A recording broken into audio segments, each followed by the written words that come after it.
میرے مسلمان بھائیوں، بہنوں، بزرگوں، دوستوں، پڑوسیوں، آج میں آپ لوگوں کے سامنے اللہ تعالیٰ کے بعد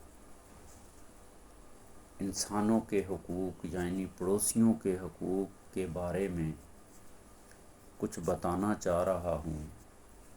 تو میرے مسلمان بھائیوں، انسان دوستوں اور جنات، یہ جو میں پڑھ کے سنا رہا ہوں اس کو غور سے سننا اور اس کے اوپر خود بھی عمل کرنے کی کوشش کرنا اور تمام انسانوں تک اس پیغام کو پہنچانا۔ ہو سکتا ہے ہماری اس کار خیر میں اللہ تعالیٰ کسی کا بھلا کر دے، کسی انسان کا بھلا کر دے، کسی جانور کا بھلا کر دے، کسی چرند پرند کا بھلا کر دے۔ تو میرے بھائیوں، میں آپ کو اللہ تعالیٰ کے بعد خاص کر کے انسانوں کے جو حقوق ہیں جس میں نمبر 1 پہ آتے ہیں پڑوسی، ان کے بارے میں بھی بتاؤں گا۔ تو اس کو غور سے فکر سے سننا۔ جس کے پاس ٹائم ہو، رات کے ٹائم، صبح کے ٹائم، نیند نہ آ رہی ہو، وہ اس بیان کو ضرور سنیں، غور سے سنیں۔ اللہ سبحانہ و تعالیٰ سب کو سمجھ دے، عقل دے، ہدایت دے۔ تو میرے بھائیوں، بسم اللہ الرحمن الرحیم۔ اللہ رب العالمین کا عدل کائنات اور اہل کائنات پر اس قدر عام ہے کہ اس ذات باری تعالیٰ نے اپنے حقوق کے ساتھ ساتھ اپنے بندوں کے باہمی حقوق بھی بڑی تاکید کے ساتھ بیان فرمائے ہیں۔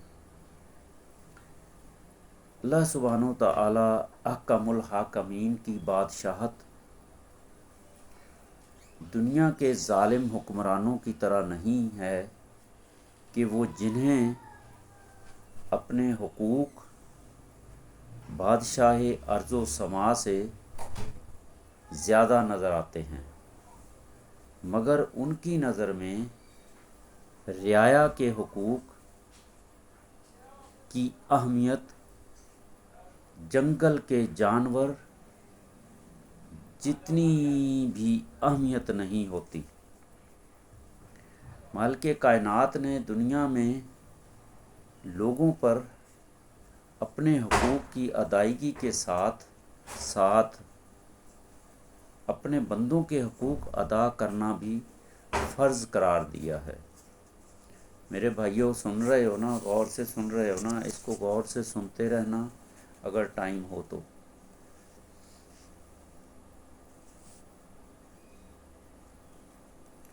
انہی حقوق میں سے کچھ حقوق پڑوسی کے بھی ہیں۔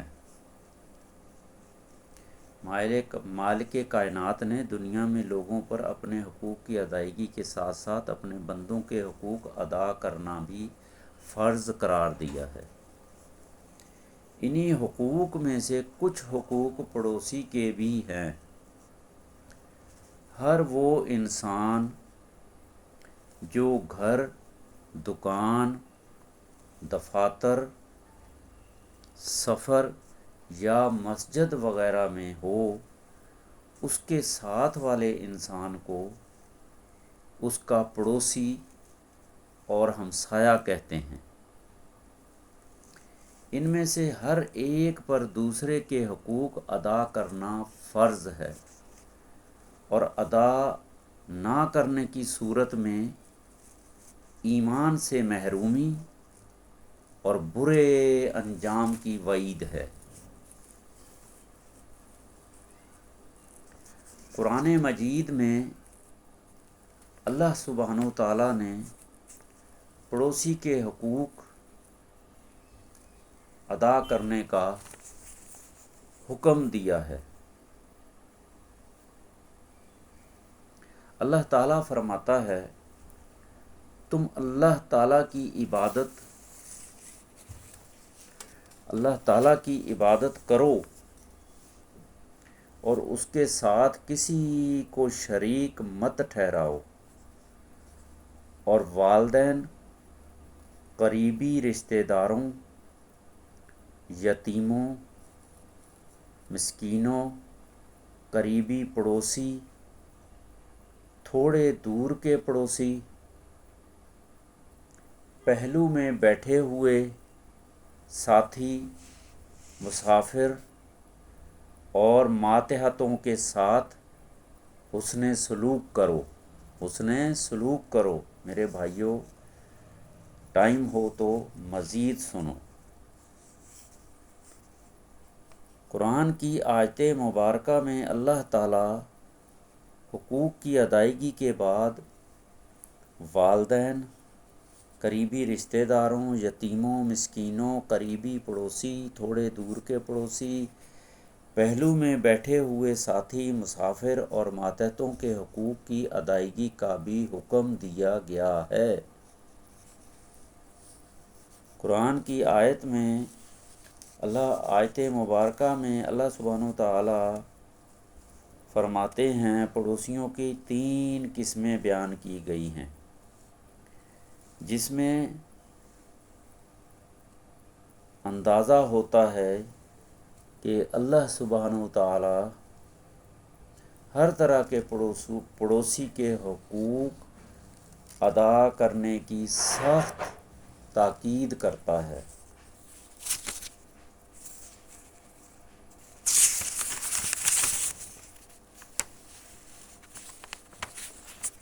میرے مسلمان بھائیوں،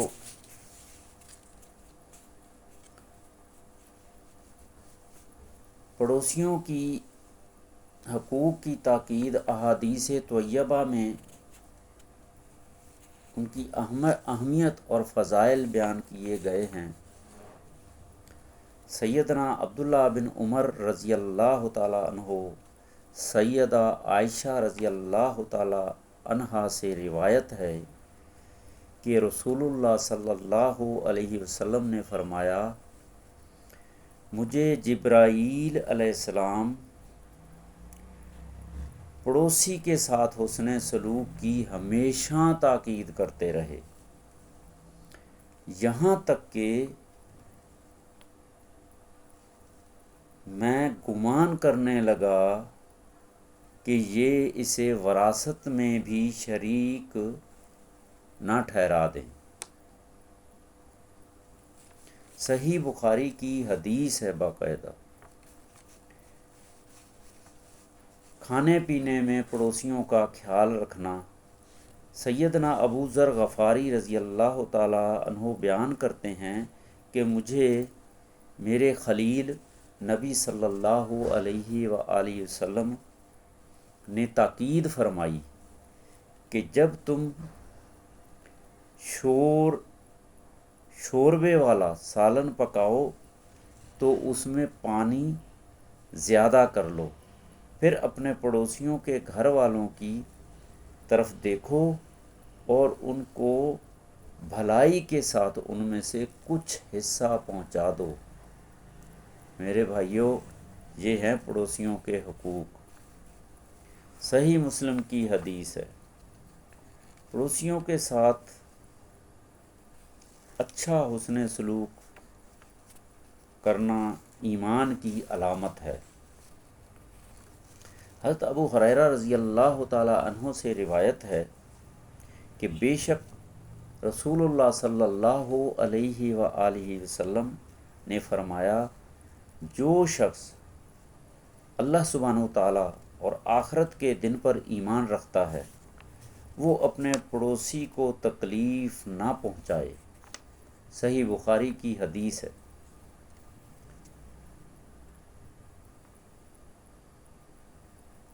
ابو شریح خزائی رضی اللہ تعالی عنہ سے روایت ہے کہ بے شک نبی صلی اللہ علیہ وسلم نے فرمایا ہے، جو شخص اللہ اور آخرت کے دن پر ایمان رکھتا ہے، اسے چاہیے کہ اپنے پڑوسی کے ساتھ حسن سلوک کرے، اور جو شخص اللہ اور آخرت کے دن پر ایمان رکھتا ہے اسے چاہیے کہ اپنے مہمان کی عزت کرے، اور جو شخص اللہ اور آخرت کے دن پر ایمان رکھتا ہے اسے چاہیے کہ کلمہ خیر کہے یا پھر خاموش رہے۔ صحیح بخاری کی حدیثیں بیان کر رہا ہوں میرے بھائیوں۔ پڑوسی کو پریشان کرنے والا اور اس سے لڑنے والا ہرگز مومن نہیں ہے۔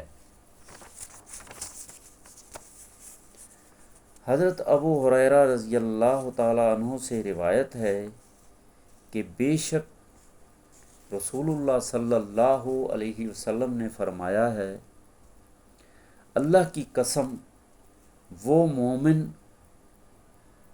نہیں، اللہ کی قسم وہ مومن نہیں، اللہ کی قسم وہ مومن نہیں۔ پوچھا گیا، اے اللہ کے رسول صلی اللہ علیہ وسلم کون مومن نہیں؟ فرمایا، وہ شخص جس کی شرارتوں سے اس کا پڑوسی محفوظ نہ ہو۔ صحیح بخاری کی حدیث ہے۔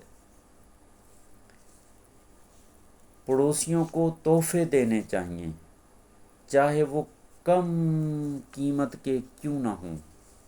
حضرت ابو ہریرہ رضی اللہ تعالیٰ عنہ سے روایت ہے، رسول اللہ صلی اللہ علیہ وسلم نے فرمایا، اے مسلمانوں کی عورتوں، کوئی پڑوسن اپنی پڑوسن کے لیے کوئی ہدیہ کمتر نہ سمجھے، اگرچہ وہ یہ بکری کا کھر کیوں نہ ہو۔ صحیح بخاری کی حدیث ہے۔ اللہ سبحانہ وتعالیٰ کے ہاں سب سے بہترین پڑوسی وہ ہے۔ حضرت عبداللہ بن عمر رضی اللہ تعالیٰ عنہ سے روایت ہے کہ رسول اللہ صلی اللہ علیہ وسلم نے فرمایا، اللہ رب العالمین کے ہاں ساتھیوں میں سے سب سے بہتر ساتھی وہ ہے جو اپنے ساتھی کے لیے بہتر ہو، اور پڑوسیوں میں سب سے بہتر پڑوسی ہو جو اپنے پڑوسی کے حق میں بہتر ہو۔ جامعہ ترمذی کی حدیث۔ قرآن اور حدیث کی مذکورہ تمام دلائل سے ہم نے جان لیا میرے بھائیوں کہ دین اسلام میں پڑوسیوں کے اس قدر حقوق بیان کیے گئے ہیں، کوئی بھی شخص صحیح طور پر ادا کیے بغیر نہ تو مومن بن سکتا ہے اور نہ ہی اللہ تعالیٰ کا قرب حاصل کر سکتا ہے۔ پڑوسی گھر کا ہو یا دکان کا، دفتر کا ہو یا سفر کا، مسجد کا ہو یا کسی قطار کا، پڑوسی کے حقوق ادا کرنا ہر حال میں ضروری ہیں۔ میرے مسلمان بھائیوں، یہ جو میں نے بیان پڑھ کے سنایا ہے، مجھ تک بھی کسی نے پہنچایا ہے، تو میرے بھائیوں اس کو بار بار پڑھنا ہے، سمجھنا ہے، خود عمل کرنا ہے، اور تمام روئے زمین کے مسلمانوں اور انسانوں تک بھی اس کو پہنچانا ہے۔ اگر یہ ویڈیو اچھی لگے تو اس کو لائک بھی کریں، شیئر بھی کریں، تمام روئے زمین کے، پہلے تو اپنے گھر والوں کو، اپنے بچوں میں، اپنے عزیز و رشتہ داروں میں، اس کے بعد اپنے محلے میں، اپنی بستی میں، اپنے شہر میں، اپنے صوبے میں، اپنے ملک میں، پھر تمام روئے زمین کے ملکوں میں اس کو کسی نہ کسی طریقے سے پہنچانا ہے، کیونکہ نیٹ کی جو سہولت اس دنیا میں آ چکی ہے، اس کے ذریعے سے آپ کہیں بھی اللہ تعالیٰ کا یہ نیکی کا پیغام پہنچا سکتے ہیں۔ ہر انسان اپنی ذات میں ایک پڑوسی ہے، لہٰذا اپنے پڑوسی کو اپنے حق میں اچھا بنانے کے لیے ضروری ہے کہ خود دوسروں کے لیے اچھا پڑوسی بن جائے۔ جب آپ اپنے پڑوسی کے وہ تمام حقوق ادا کریں گے، لا محالہ آپ کا پڑوسی بھی آپ کے ساتھ ادا کرنے پر مجبور ہو جائے گا۔ لہٰذا جب ہر طرف سے حقوق کی ادائیگی پوری طور پر کی جائے تو پورا محلہ، شہر، ملک امن کا گہوارہ بن سکتا ہے۔ تو میرے مسلمان بھائیوں، یہ پیغام اللہ کے نبی نے، حضرت محمد صلی اللہ علیہ وسلم نے اللہ تعالیٰ کے حکم سے، اللہ تعالیٰ نے اللہ کے نبی تک پہنچایا، اللہ کے نبی نے تمام خلفائے راشدین، صحابہ دین تک پہنچایا۔ تو میرے بھائیوں، اب انہوں نے تمام روئے زمین کے مومن مرد، مومن عورتوں تک پہنچایا۔ اب تمام مسلمانوں کا فرض بنتا ہے کہ اس پیغام کو تمام روئے زمین کے مسلمانوں تک پہنچائیں، روز پہنچائیں، جب موقع ملے پہنچائیں۔ درود پڑھ رہا ہوں، آپ لوگ بھی درود پڑھیں۔ درود پڑھنے کے 40 فائدے ہیں، وہ میں آپ کو بتا دیتا ہوں، اس سے زیادہ بھی ہو سکتے ہیں۔ اللہ کے نبی کی حدیث ہے، باقاعدہ ایک صحابی نے اللہ کے نبی کے پاس آ کے پوچھا کہ یا رسول اللہ، میں درود پڑھتا ہوں۔ اللہ کے نبی نے فرمایا کہ زیادہ سے زیادہ پڑھا کرو۔ پھر فرمایا کہ میں دن کا کچھ حصہ پڑھ لوں، بولا اس سے بھی زیادہ پڑھو۔ پھر فرمایا کہ آدھا دن پڑھوں، بولا اس سے بھی زیادہ پڑھو۔ پھر فرمایا کہ 24 گھنٹے پڑھوں، بولا 24 گھنٹے پڑھو، تمہارے تمام دنیاوی کام، آخرت کے کام اللہ تعالیٰ اپنے ذمے لے لے گا۔ تو میرے بھائیوں، درود شریف کی کتنی فضیلت ہے، کتنی اہمیت ہے۔ اس کا مطلب ہے ان اللہ و ملائکتہ یصلون علی النبی یا ایھا الذین آمنوا صلوا علیہ وسلموا تسلیما۔ میرے بھائیوں، اس کا ترجمہ کرتا ہوں۔ ان اللہ و ملائکتہ، بے شک اللہ سبحانہ و تعالیٰ اور فرشتے اللہ کے نبی کے اوپر درود و سلام بھیجتے ہیں۔ اے ایمان والو، تم بھی اللہ کے نبی کے اوپر درود سلام پڑھو۔ تو میں بھی پڑھ رہا ہوں، جو بھی میرا بھائی سن رہا ہے، دیکھ رہا ہے، وہ ضرور پڑھے۔ اللہم صلی علی محمد وعلی آل محمد کما صلیت علی ابراہیم وعلی آل ابراہیم انک حمید مجید۔ یا اللہ، سلامتی بھیج حضرت محمد صلی اللہ علیہ وآلہ وسلم پر اور ان کی آل و اولاد پر، جیسے تو نے سلامتی بھیجی حضرت ابراہیم علیہ السلام پر اور اس کی آل و اولاد پر۔ تو بڑا بزرگوار اور تعریف کیے جانے والا ہے۔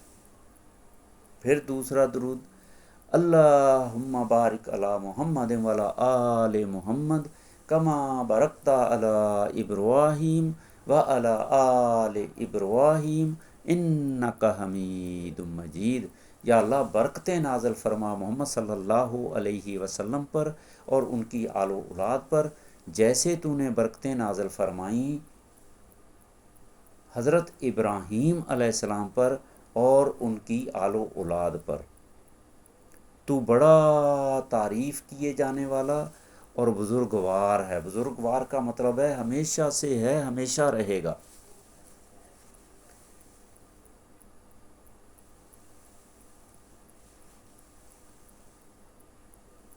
تو اللہ تعالیٰ سب کو سمجھ دے، عقل دے، ہدایت دے، توفیق دے۔ اللہم بارک علی محمد وعلی آل محمد کما بارکت علی ابراہیم وعلی آل ابراہیم انک حمید مجید۔ یا اللہ، ہمیں پوری زندگی دن رات 24 گھنٹے اللہ کے نبی کے اوپر درود پڑھنے والا، درود و سلام بھیجنے والا بنا دے۔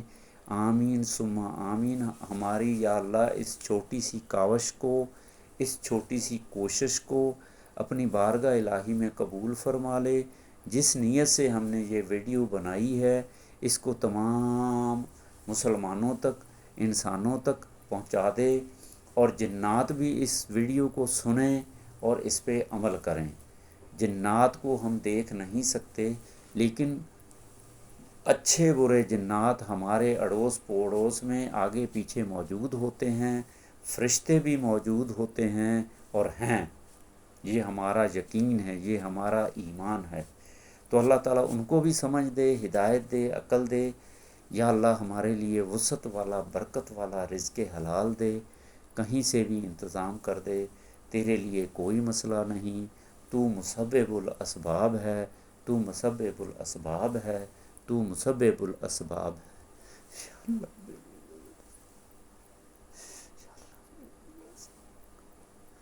اللہ انسان ہوں، خطا کار ہوں، گناہ گار ہوں، بد کردار ہوں،